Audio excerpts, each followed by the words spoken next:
gonna try not to slip down here. It is very icy this morning. But this morning, the scenery has finally changed.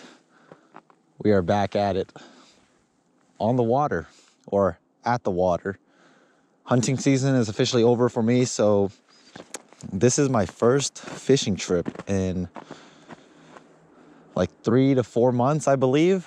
So I have no idea what these fish are doing, and it's cold. So this is the good old Spokane River. And in here, there's a lot of different fish that we can catch. I don't know what we're gonna catch, but we will be primarily targeting rainbow trout. I'm out here with my good friend Steve, Northwest Outdoor Adventures. And we originally came out here to do a camping trip, a hot tenting trip, but we decided not to. And so we're just gonna have a good time together, make a good old bonfire, throw the rods out for some trout, don't slip in the snow, and just take in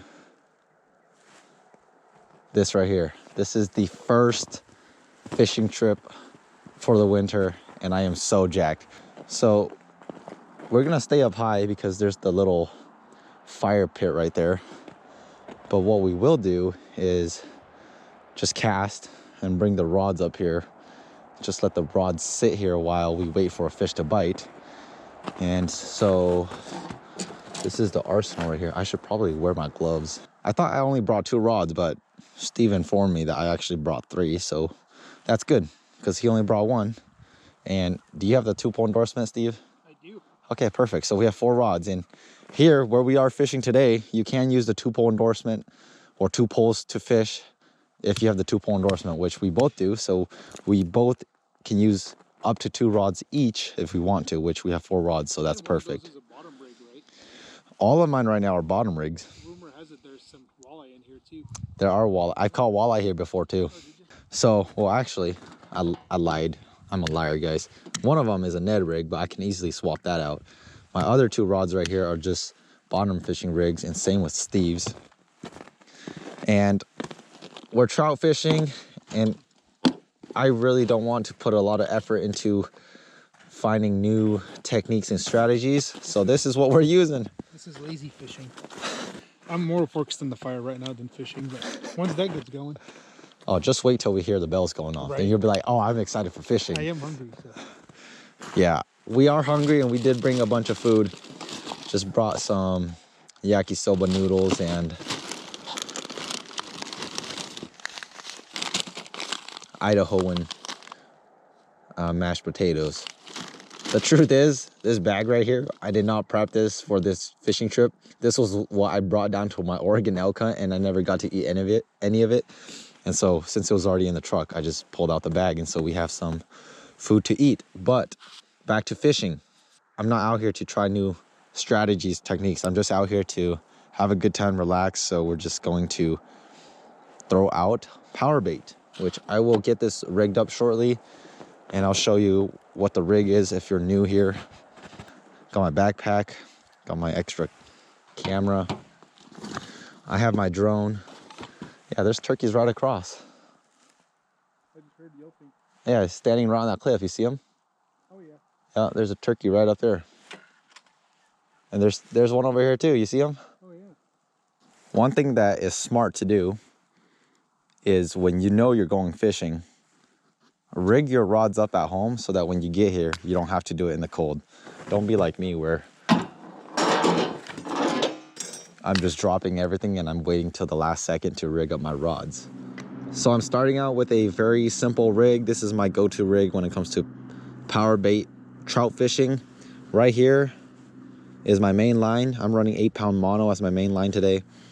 And then what I have slid on that line is a 1-ounce no-roll sinker weight. The reason why I'm using this type of weight today is because we are fishing a river, and rivers have current. And so because it's flat, it's a lot harder for the river current to flip this weight around. So it just allows for your bait to sit in one spot instead of getting pushed around by the current. I have my main line tied to this swivel right here. And then the swivel is tied to a 6-pound leader which is also just monofilament. And then today I have it tied to a size 10 treble hook. And this treble hook right here has a little piece of spiraling brass in the middle. And what that allows for the power bait is it allows for the power bait to catch onto to that brass, and it just allows the power bait to stick on the hook a lot better than if it didn't have it. Size 10 is a lot bigger of a hook than I normally use, but when we stopped by North 40 earlier, size 10 was the smallest hook they had, so we are using a size 10 hook. The real question is now, what color? You gotta go eat that rainbow color. You gotta go rainbow, huh? Purple one. The other day I bought this trout nibble. These things are so expensive. Really? This is $8. No kidding. It used to be like 3. Yeah, these trout nibbles, I stopped by Ace Hardware the other day. $8. Are you serious? Insane. This is my rainbow color, one of my old power bait jars. And if I can do this with one hand, I have just enough in there for this one power bait. However, I have a bunch of different colors. This is the sherbet. This is one of my other go-to colors. I have my leader line right here if I need it. Chartreuse trout nibbles. I've had this jar for like 12 years. Never used this. Is my lucky color. Today I have. This is your lucky color? What is that one? Sherbet? Yeah. Sherbet's good color. This and this are my 2 favorites. Yeah, sherbet and rainbow, man. Those are my go-to colors. This one's not bad too. The red, white, and blue. No, that one's the one I use. I've yet to catch fish with this one, salmon peach, but I only used it once, so can't blame it too much. Let's go with rainbow. Tried and true, but this power bait is crusty. Is it? So we gotta open a new jar. Yep, that's what happens. Old power bait gets old and unusable. Time to toss these out. Rainbow color, this is what it looks like. Chartreuse, neon, yellow, orange. If you've never used power bait before, it's a very simple bait to use. You just grab a little chunk like this, you mush it around and form it into a ball. And the amount depends on the size of your hook. The ideal amount is you just want enough power bait to fully cover your hook so that none of your hook is exposed. Power bait is a floating bait, so when you have this on your hook will actually float up off the bottom. Because trout, they are a visual fish. They eat by seeing. So if they can't see your power bait on the bottom, you're not going to get bit. But if they can see your power bait floating up off the bottom in the middle of the column of the water, you have a higher chance of getting bit. So the ideal amount all depends on the size of your hook. And again, today I'm using a pretty big hook, size 10 treble hook, so I might have to use a little bit more dough. Yeah, so this amount right here doesn't even cover it. So I need to add a little bit more. Once you have your power bait in a ball, slide it over your hook. And now you just want to really smush this power bait onto the hook so that your power bait just doesn't fall off. Oh my goodness, I'm sliding. So this right here is more power bait than I normally use, but again, I am using more because my hook is just bigger this time. We do have about 6 to 8 inches of snow here, and this used to all just be rocks. It is still rocks, it's just covered by snow, so hopefully I won't roll my ankle. First thing, dip the power bait in some water, pull it back out of the water, and when you allow water to briefly soak into your power bait and you pull it out into air, that water hardens the power bait, and so when the power bait hardens, it has a lower chance of just flying off when you cast. But look, there's our friends. We have 2 good mallard ducks right there. We have a drake and we have a hen. There's so much wildlife. We've seen deer, we've seen turkeys, we've seen ducks. We just need to see a rainbow trout. The other thing that I forgot to mention about this rig, which is called the Carolina rig, is you have to be aware of how long your leader is, which the leader is the hook to my swivel. The reason why that matters is because on some days, trout prefer to be at a certain depth in the water column, and if your leader is too short or too long, then you're not going to be in that strike zone of these fish. So you kind of have to play around with that if you're not getting hit.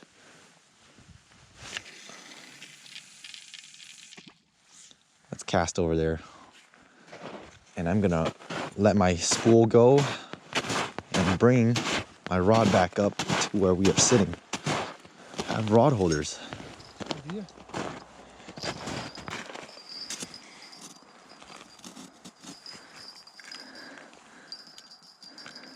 Sweet. Stomp all this snow down so we don't trip. I'm sure my weight has hit the bottom, so now I have to reel in the slack.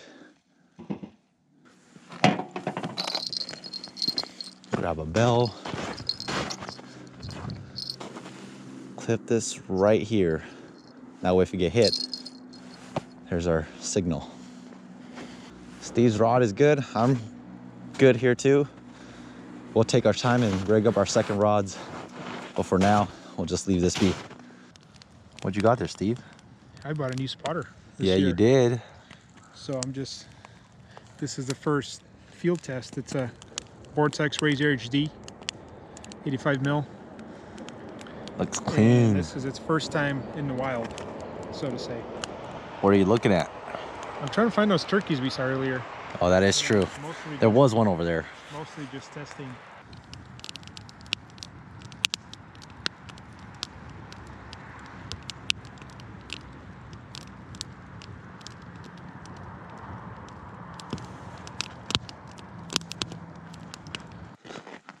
I hope that this fishing rod and this fishing line will still hold. I have this tied up from the summer. I just have a Ned rig tied on here.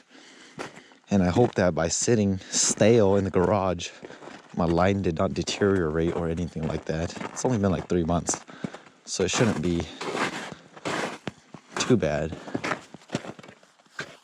I have my power bait rod up by you guys, but since I have the 2-point endorsement, I'm gonna come down here and toss this Ned rig around. Oh, what a horrible cast.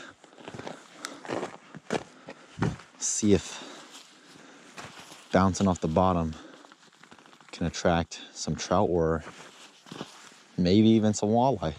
Who knows? It is very snaggy here, so I wouldn't be surprised if I lose this Ned rig. Should probably check the drag. It's a little tough. Loosen it. That should be fine. Can't believe it. We're fishing. Season for hunting is already over. Just like that. Crazy.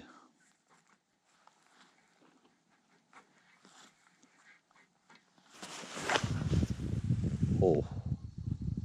What a terrible cast. I thought my first one was bad. It's a little awkward casting with this glove because your release timing is not right.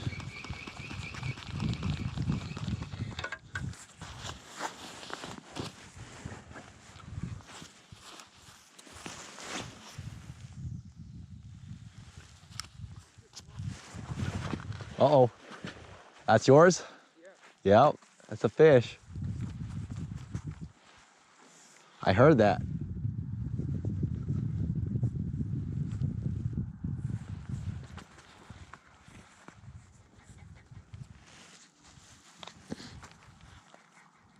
Steve got a bite. Bell went off.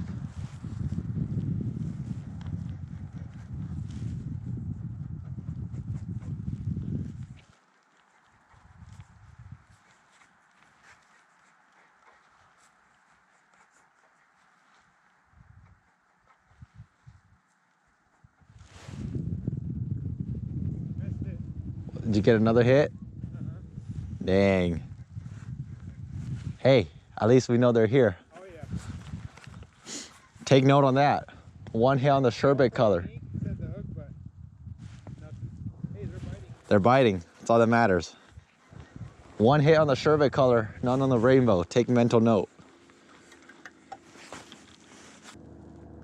With the Ned rig, it's pretty simple. You just cast, let it sink to the bottom, and you just hop it off the bottom like this.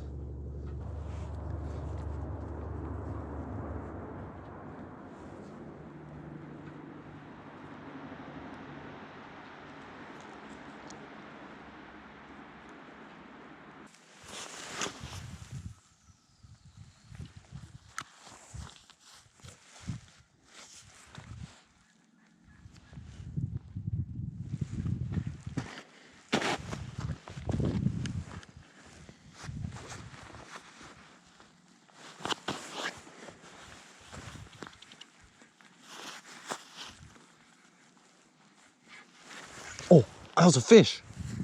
That was a fish. Yeah, I was putting on my glove. Oh.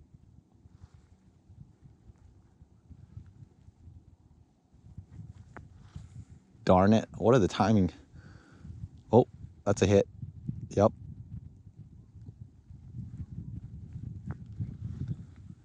He's nibbling.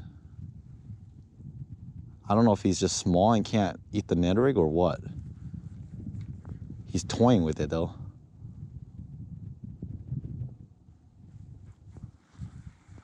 All right, maybe he wants some live action.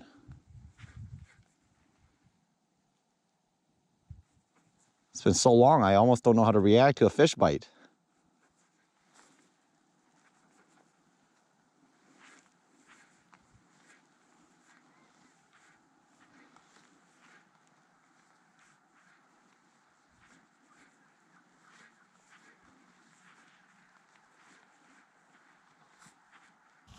They always bite when you least expect it. All right, same spot, same cast, kind of.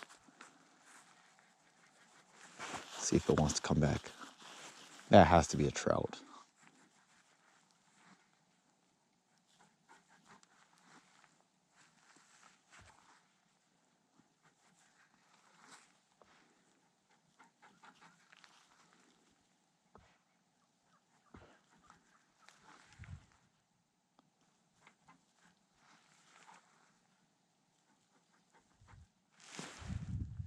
That's a bell. Oh, yep, that's a fish, Steve. Steve is killing it with that sherbet color. Fish on. Got him. Just like that, Steve.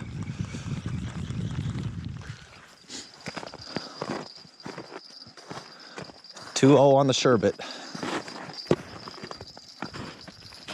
Oh, yeah. Oh, it just feels good, man. It's been a minute. Oh, look at that. If that doesn't make you smile, I don't know what else will. I'm smiling. Yeah. Perfect eater. That's a perfect eater, Steve. Come on, little guy. We are hungry. We don't have a net, so you gotta beach him right here. Oh, he swallowed that hook. Oh, Let's go, dude. that makes me so happy. It's been since like August, man. I know. Fish. Oh, he choked it too. Like, that hook is gone. One thing you have to be aware with where we're fishing today is these fish, they have to be hatchery. And the way you can tell, oh, this guy's gonna move. The way you can tell is the hatchery fish have their adipose fin clipped, which their adipose fin is this fin right here. But you can see there's no fin, it's just a nub. And so we know it's a hatchery. If it has its original fin, that's a wild trout and we cannot keep it. But this is a hatchery trout, so we can keep it. Yeah. Nice work, Steve. We ain't going hungry. My rod has not been touched. And Steve's rod, It's been nonstop. you got hit like 2 times in like 3 minutes. Yeah. 3 minutes. Okay, Going so right back to it. maybe the sherbet color, and you're running about a 4-foot leader. Yeah, that's what I'm looking at right now. About 4 feet leader, yeah. Perfect.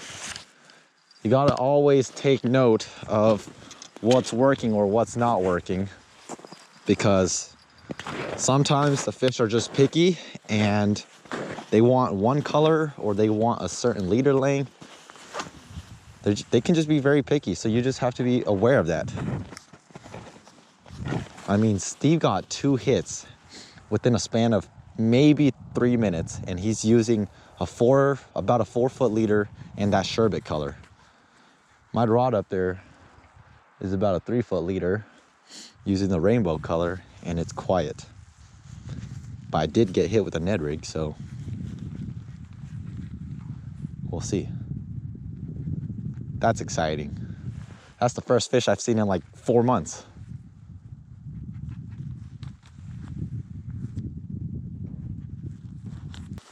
Last cast with the Ned rig.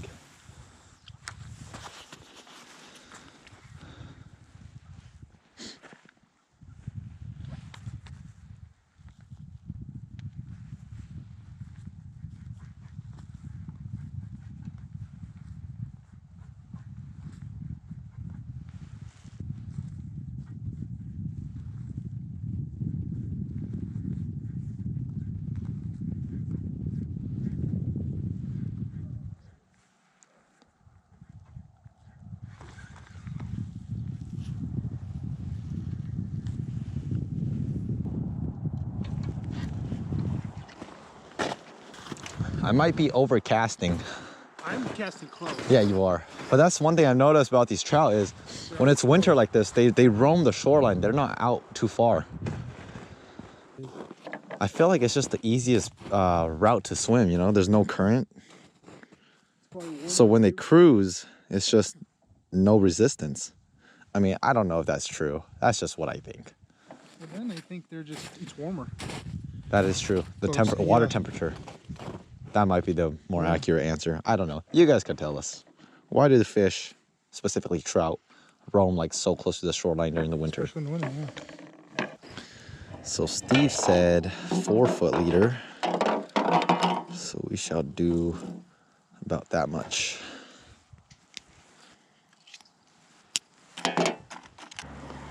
You're using this one, right? The red, white, and blue?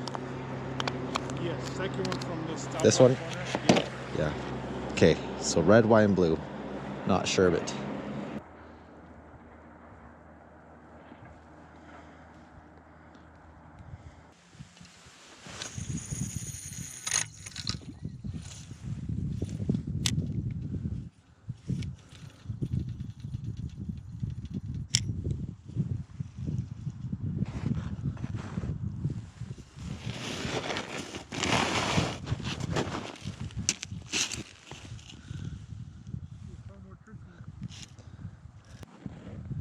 I feel like I want to check this rod. This rod's been in there for a while. It's been pretty quiet.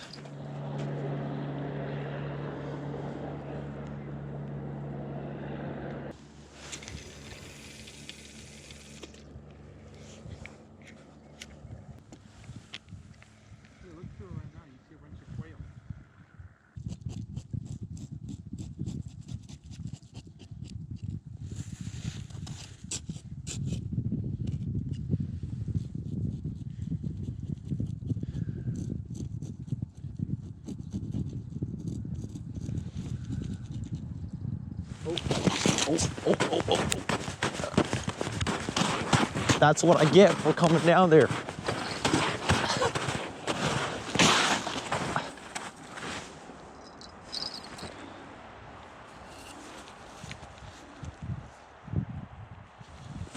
He's on. Got him. Of course it happens when I come down there. Feels like a good one, Steve. Oh, feels so good.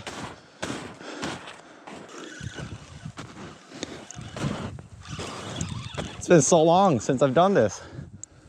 Oh, it's right there.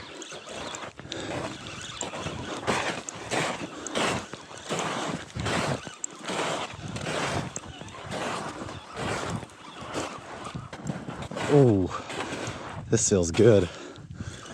Catching a fish.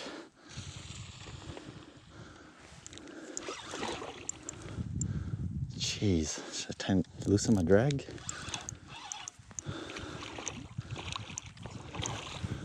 These river trout never get old.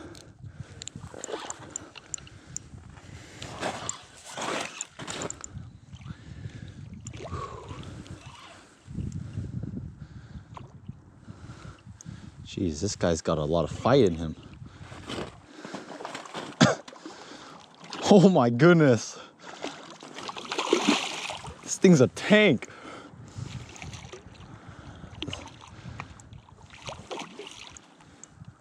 Let him do his thing. Tire him out. That hook is buried, so I'm not worried about it.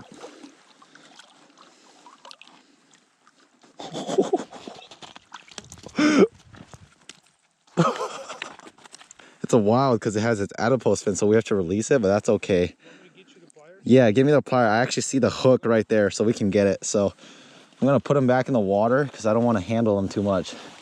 But this is a beautiful, beautiful wild trout. I got the hook out. Oh. Oh yeah. All right. Oh. All right, beautiful fish. He's wild. Steve's on. We're gonna let this guy go. You on? Oh yeah. You are? Yep. Oh my goodness. Trout galore. Trout galore.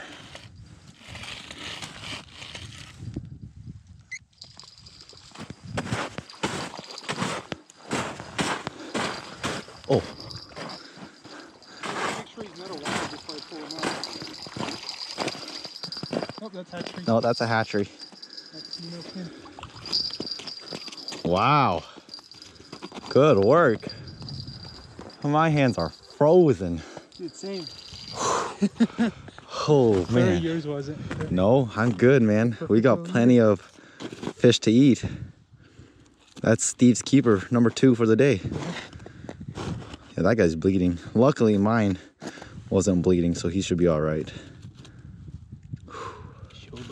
Nice. Whew, I need to go warm up my hands. This is not getting better. Wait a minute.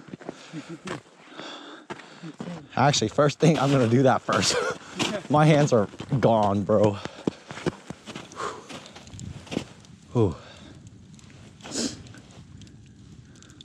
Yeah, touching that wild fish and the water, having to release it, and then pulling your hand out of the water into the freezing temps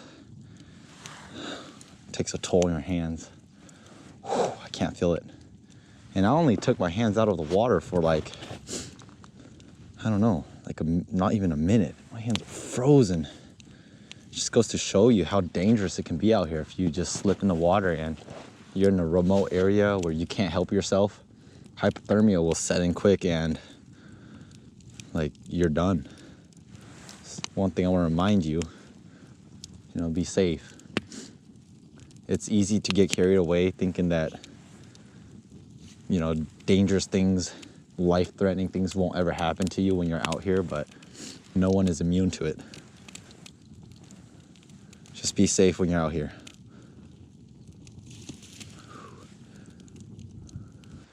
Things got a little hectic there for a moment. We went down to process the first trout that Steve caught because we are actually eating. Sun is setting. We came out for the afternoon. We left our rods up here with the bells on. I went down there to film Steve processing that fish, and while I was doing that, I got a hit. I landed my fish, and while I was trying to get the hook out of my fish, Steve's rod started bouncing. I released my fish. Steve caught a second keeper. His second one is a hatchery, so he's currently making quick work of that fish as well. But this is one of the things that I love about winter trout fishing is when the bite is good, it's lights out. Like you never know when your rod is just going to take off. So we're currently in the process of like fishing and cooking at this moment.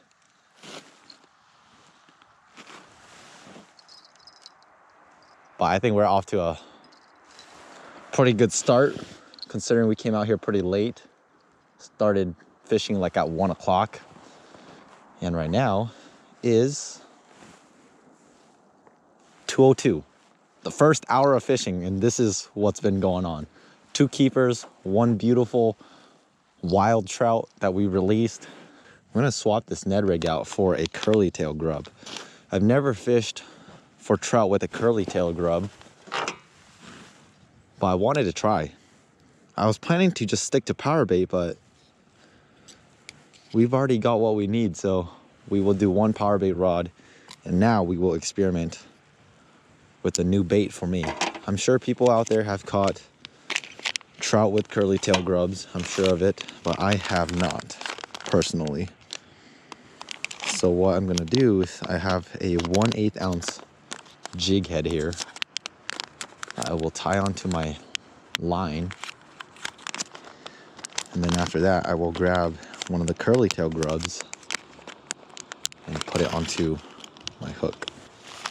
In this small folder right here, I don't have these plastic bags attached to the actual bag. I just have it wrapped around.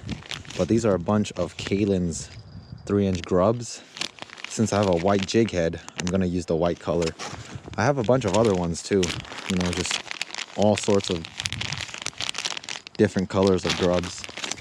Same model, just different colors.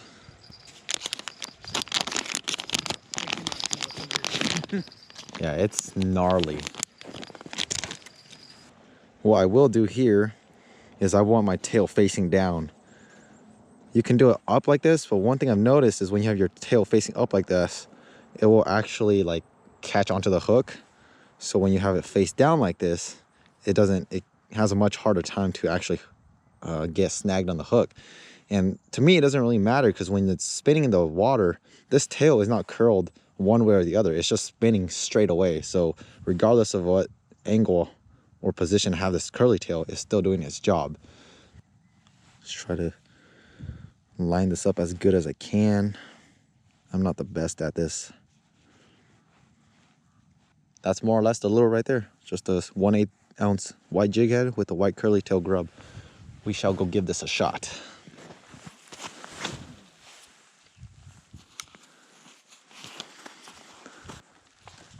With this grub, I'm just gonna cast, let it sink a little, just retrieve it. Nothing special. Very easy lure to use.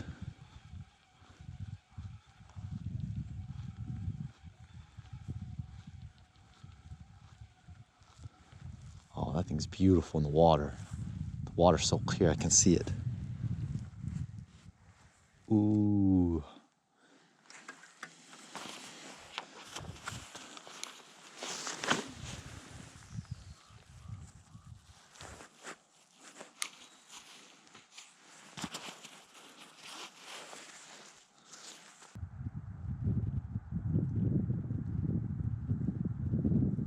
That duck is eating the guts from Steve's fish.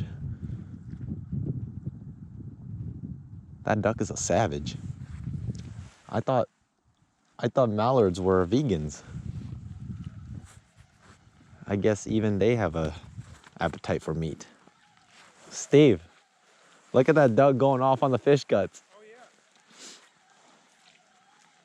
Mr. Ducky is still chilling down here, going to town on those fish guts. Came back up, had no luck with the curly tail, so I'm back to 2 power bait rods. Steve's not fishing currently because he's cooking. Look at that. That is beautiful. Was your second one bigger? Yeah. Okay, so this is the first fish. Scaled, gutted, clean, ready to cook. Same with the second fish. 2 beautiful fish. This is our table where we have all our stuff. Exhibit A. Not much of a coffee guy, but when Steve offers something hot to drink when it's cold out, I'm not saying no. Got one for me, one for Steve.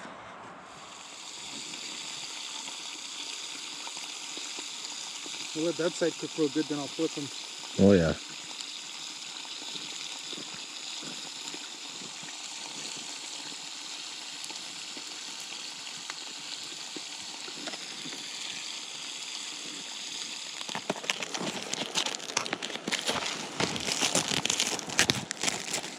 Oops.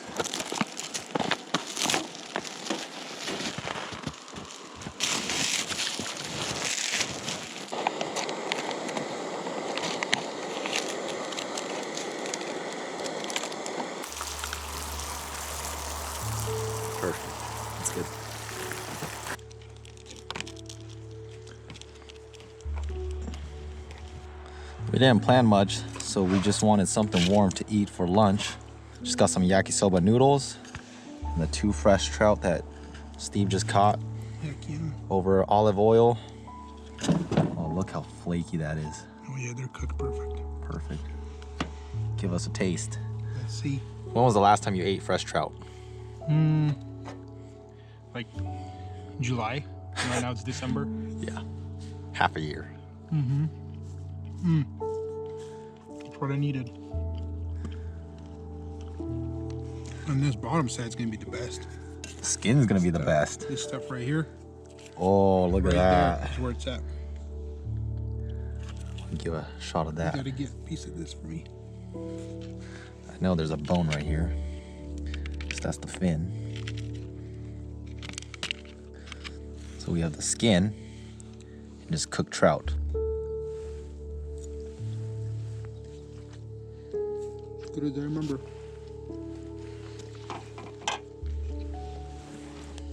Man, when all you eat is like elk and deer meat for like 4 months,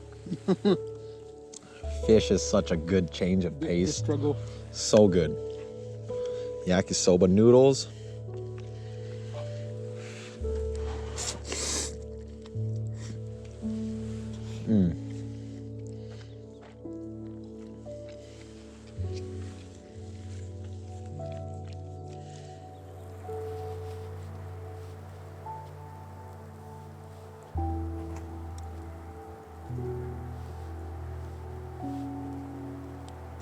First official fishing trip for the winter, and we caught fish.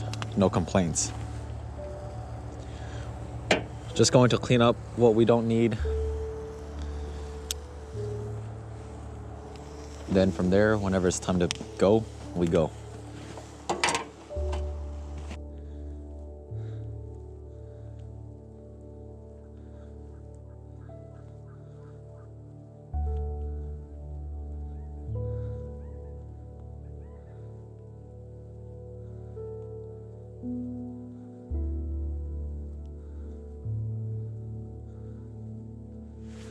Steve and I, we are heading out, so that's gonna close it for this trip. I appreciate you all watching, and in case anybody needs to hear this, I'm just gonna say it right now. You watching this right now, you matter. I appreciate you. Thanks for watching. I'll see you in the next one.